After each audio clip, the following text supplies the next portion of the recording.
In today's video, I want to continue talking about swim baits. Now, I started like a little mini series yesterday, kind of talking about some overall things when it comes to swim bait fishing. Today, I want to dive a little bit deeper into finesse swim baits. This is something that a lot of us use. No matter where you live in the country, a finesse swim bait is a great way to catch fish when they are aggressive and when they are not aggressive. So we're gonna go into the baits, we're gonna go into the jig heads, we're gonna go into line, we're gonna go into equipment. It should be a really good one. Now, before we get into that, this video is brought to you by my apparel company, FINESSE. And right now for the month of January, I am running a sale. Basically, it is buy one, get one 50% off on all of my USA made sun shirts, which again, these are one of the only sun shirts made here in the US. So I'm gonna leave some links down below in the description. It's really easy. Just simply select 2 sun shirts that you want.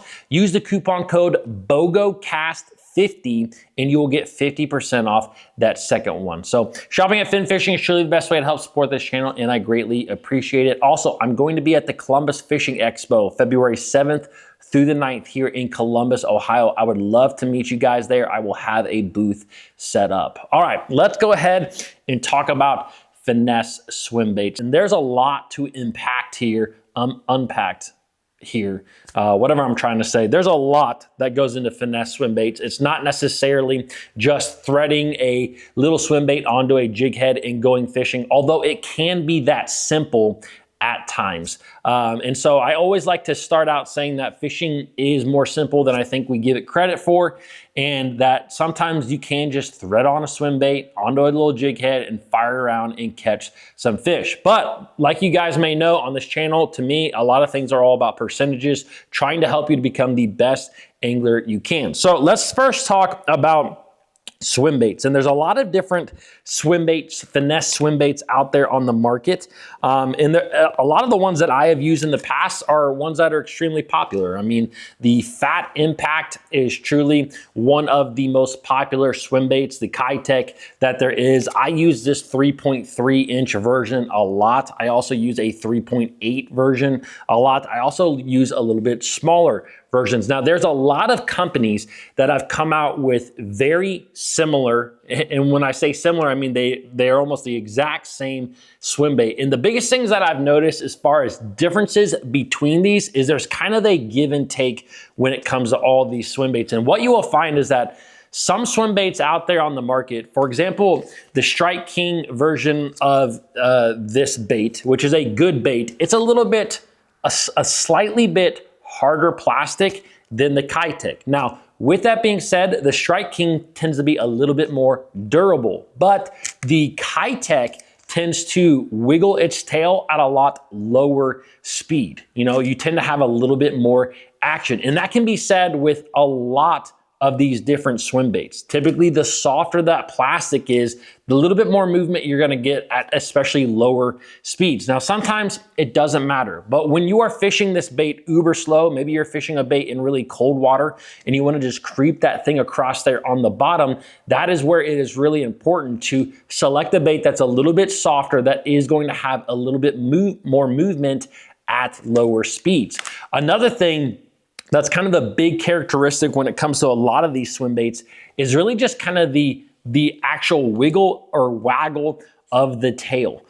Some of these swim baits have a bigger boot tail on them, while some of them have a very teeny tiny boot tail on them. Oops. And the harder that boot tail thumps, typically the more drag that bait is going to create and the more lift that bait is going to create. So keeping that bait down deeper can be a little bit more difficult with some baits versus other baits. You know, this little bait right here is, I believe I think it's the Kitech Easy Shiner bait.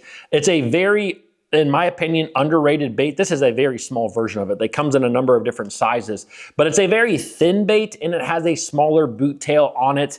And it is a bait that you can really keep down in the water column. So if I'm fishing a bait a lot deeper in the water column, because of its slenderness, because of the smaller boot tail on that, it is a great bait that I can cast out. And I mean, seriously, you can fish this in 30 foot of water. I mean, 40 foot of water, 50 foot of water, where sometimes with a fat impact style bait, it can be, you can still fish them deep, but you might have to use a little bit more weight. So there's always kind of a give and take with all these different soft plastics out there on the market. But I'm just kind of talking about some overall characteristics that you should always pay attention to with your bait. And so sometimes this may be the difference between an angler, two anglers being in the boat and one catching a lot of fish and one not catching very many fish, is because simply that one guy may have a different bait on that's getting a little bit deeper, but it doesn't always mean that that's the best swim bait for every situation. You know, I like to use a fat impact for kind of all around situations, especially in shallower water. And again, because it's a little bit fatter, it has a little bit more lift to it. But those are just, again, these are characteristics of the different swim baits that we have. And I'm gonna pull out another swim bait here if I can find it. I lost all my stuff. This is another one that I fish a lot, and this is the Spark Shad by Mega Bass. Again, this is a bait that I like to fish a little bit deeper because it does have a smaller boot tail on it. And that smaller boot tail creates a little bit less drag, helps you to get that bait down there a little bit deeper. But I'm not saying that these swim baits are better than the finesse swim baits you use. They just have different characteristics. And so you just have to think about how that bait is going to come through the water and what it's going to do that's differently than the other ones. Now, the next thing that I want to talk about is the jig head. And I got to find, excuse me real quick. Oh, I put my jig heads right over here. The jig head is a very important component, and it also plays directly into what I use as far as my tackle, as far as my rod and reel equipment that I use, my line. The jig head has a big impact on that. Now, for example, I have two different jig heads here that are pretty much the exact same size. This is a 1/4 ounce jig head. This is a 1/4 ounce jig head. They're about the same size. This is obviously a football head, and this is more of a pointed nose swim bait. So obviously, like, pointed nose swim baits are going to work well in grass situations because they come through it, where the football tend to work a little bit better on harder bottom areas, rock bottoms, shell bottoms. And then a ball head is just kind of like a good overall jig head. You can use it a little bit of anywhere, and you can really use a jig head, all these jig heads, a little bit of anywhere. But if you want to get down to the nitty gritty, there are certain situations where one works better than the other, which I just mentioned. Now, the thing that I really wanted to talk about with these jig heads is, although they're the same size and weight and roughly like the same like actual size, this jig over here has a lot thinner wire hook than this one over here. This hook over here, it looks finessey, but this is actually what I use on Alabama rigs. This is a very stout hook on the back end of it, and it can handle 20-pound line really, really well. I can set the hook extremely hard. I'm not going to worry about straightening out the hook. Now, if I use this hook over here with 20-pound line, I'm gonna break this hook off. I'm going to straighten it out in a lot of situations because it's a lot thinner wire. But that thin wire, to me, is what you need. It is a necessity when you are fishing finesse swim baits. Again, finesse baits. I want this bait to look as natural in the water, and having a lot more movement in your plastic tends to make that bait look a little bit more natural. Now, if you're using a really, you could honestly throw this jig head on a spinning rod and it would kind of look the same, but you would it's noticeable how much thicker the hook is over here. And what that does is, like I just said, it really restricts the action of the swim bait. It really doesn't allow that swim bait to move near as much. It doesn't have near as much head wiggle to it or body kind of side to side rolling action if you use the thicker wire hooks. And so make sure that you have a thin wire hook. I think that is very, very important. And because I have seen it where it is the difference between getting a few bites and getting a lot more bites. So always pay attention to the hook wire, no matter what head that you're using, what type of head that you're using. Now, the next thing that we need to talk about, which like I said, really plays into the jig head, is your equipment. I have really grown fond when I'm throwing a finesse swim bait of using a longer medium light rod. So the rod that I tend to use is actually a 7 foot 6 inch medium light rod. And the reason that I want that medium light rod is not necessarily because of the size of the swim baits. It's more or less because of that hook. You do not, if you use a medium, definitely like a medium heavy power spinning rod in this situation, you will straighten those hooks out on the hook set. Even if you're using, 10-pound test and have your drag set fairly loose, you can still straighten out those hooks. What I found the best thing to do with a finesse swim bait is when that fish hits that bait, is really just to kind of keep reeling and just kind of move your rod to the side. Because again, you're using a thinner wire hook, it's gonna hook really well. And if you put a lot of pressure on it, it tends to bend that hook out. And that is what will cause you to lose fish, especially those ones that you set the hook in, you have for a split second and then it pops off. That is the exact reason, or one of the exact reasons why it can be happening. Now, one of the biggest reasons I like that really long rod too is, one, it allows me to have a long cast. A lot of times when I'm fishing finesse swim baits, I do like to have a really long cast. Not always. There are certain situations where maybe you're kind of skipping a finesse swim bait up shallow, maybe around docks.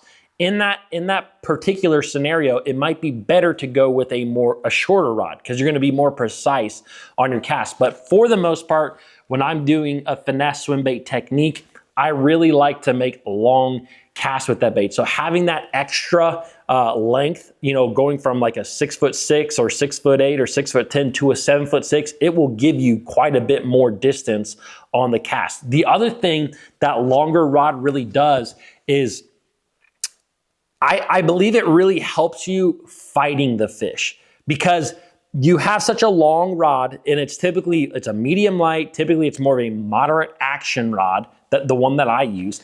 And because of that length, when a fish comes up and jumps, it allows that rod to absorb a lot of the head going crazy that a fish is gonna do. Especially I fish for a lot of smallmouth with finesse swim baits, and they will jump 3 foot out of the water, sometimes towards you. This is one of the things that will cause you to lose fish, is when fish jump towards you, you have your rod down in their water, and what do a lot of anglers do? They're looking at the fish, and sometimes they forget to reel. So if they forget to reel and that fish jumps towards you, your rod is gonna go from being bent to kind of coming upwards, and that throws slack in the line and causes you to lose the fish. Now, the longer that rod is, the more parabolic it is, you can kind of get away with a fish jumping towards you, because that rod's not gonna come all the way undone or unbent. It's going to come just a little bit more slightly bent, which keeps a little bit of resistance. It keeps a little bit more tension on the actual jig head and allows you to not lose fish. And so that's why I really like that little bit longer rod. Now, over the years, I have really kind of, for most of my spinning rod applications, I am using a braid to fluoro type leader, or a braid to mono in some situations. Finesse swim baiting, to me, you could definitely get away with straight fluorocarbon, although I always like that braid with my spinning rods. But I do like a pretty long leader when I am fishing a finesse swim bait. And when I say long, I'm talking 10 to 12 foot is the minimum length. And sometimes I'll just reel it right up into the reel, and there'll be 20 foot a leader on that line. And so what that line does for you is, because you're using braid, you're gonna be able to feel that bite pretty good down there, a little bit more sensitivity. But that longer leader, again, gives you a little bit more give. It gives you a little bit more stretch, which works really well with those light wire hooks and with having a longer rod. And so it really comes down to being a big system. And I typically am gonna throw 10-pound braid. A number of years ago, I was completely against going down to 10-pound braid, because I remember when braid first really started getting popular with the bass fishermen and using it on their spinning rods, I tried it and I broke off a lot with 10-pound braid. Now, braid has come a long way, and also I was just an idiot and I had my drag locked down way too tight. But nowadays I use it, and then after I started putting a lot of braid on my rod, like the lowest I would go is 15, and I felt like I'm not going below 15. But now I go down to 10 all the time. Like 10 is pretty much my standard when it comes to spinning rod fishing. 10-pound braid, and I will put usually 8 to 10 or 12-pound test with my finesse swim baits. I like to go as light as I can, but there are situations where you're fishing, for example, around fish that are big and maybe they're like up in the north, you have to deal with a lot of zebra mussels, and you have to deal with like a lot of aquatic vegetation as well. And down south, I mean, you also have different mussels down there, and even zebra mussels that are getting kind of more south, and you have a lot of cover. So sometimes you do have to up to 10-pound test or 12-pound test. But if I can get away with 8, most of the time that is what I am going to be fishing. Now, the next thing that I want to talk about is the retrieve when it comes to a finesse swim bait. And the best thing about a finesse swim bait is that you can just cast this bait out, reel it along, and catch some fish. 100%. But I always believe in imparting a little bit of action on your baits, almost no matter what it is. Sometimes this is simply just going from reeling that bait slowly to just killing it for a minute, letting it fall, free fall. And that can be a really big deal, catching fish that way, or sometimes speeding it up. This is, again, I talk about this all the time. That upwards motion is really what I have found to be a big triggering mechanism for bass. So bass that are following that bait, all of a sudden it starts to go upwards and away from them. They are triggered to eat it right then. It's very natural for bait fish to run away from bass. And so that's what looks natural to a bass. And you'd be surprised that, you know, you're reeling that thing across the bottom, you just speed it up all of a sudden, poof, they'll kill it. So that's a really big deal. Also, I've talked about this a little bit before, but a pendulum is really a great way to catch bass. And what I mean by pendulum is a lot of times when I'm fishing finesse swim baits, I am fishing them across the bottom, pretty close to the bottom. So I'll make a long cast out, I'll let that bait free fall to the bottom. A lot of times what I like to do is actually drag the swim bait at first across the bottom, and what that does is it gets my line to get deeper in the water column, because no matter what type of line you're using, it's going to be kind of this arc at first, and if you drag it, it straightens that line out and helps get it down deeper. So then you have a straight line between the end of your rod and the swim bait, which I find to be, that's the best way to work it. So once I drag it a couple times, then I'm going to start my retrieve. And a lot of times what I'm going to do is that bait a lot of times will start to get off the bottom, 1 foot, 2 foot, 3 foot off the bottom as I'm kind of reeling it. All of a sudden what I'm going to do is I'm going to kill it, but I'm not going to drop slack to the swim bait. I'm going to just kill it and keep my line tight. And so that swim bait is coming across the water, it's rising up, and then you kill it and it just starts to pendulum back down towards the boat. And that pendulum, man, what I have found is that right when you kill it, right before it touches the bottom, you'll have this period, and it's like, I have seen it a couple times with forward-facing sonar, but I've used this a lot without forward-facing sonar, and what you will see is that it's like the bass have to pin that bait to the bottom. So a lot of times when it's falling, it gets a little bit kind of closer to the bottom, and as soon as it's about to hit, that's when they eat it. It's like I said, it's like they're trying to pin it to the bottom, which I guess makes sense as far as the way that a bass kind of feeds. And so anyways, guys, that is the lowdown on finesse swim baits. Tomorrow we're going to talk a little bit more about like mid-size swim baits, and then I think we're going to talk the next day about like bigger soft plastic swim baits and then bigger hard plastic swim baits. So I kind of like this little series and splitting it up this way. That way we can get really in depth on the really specific things. So hope you guys enjoyed this video, and I will see you in the next one.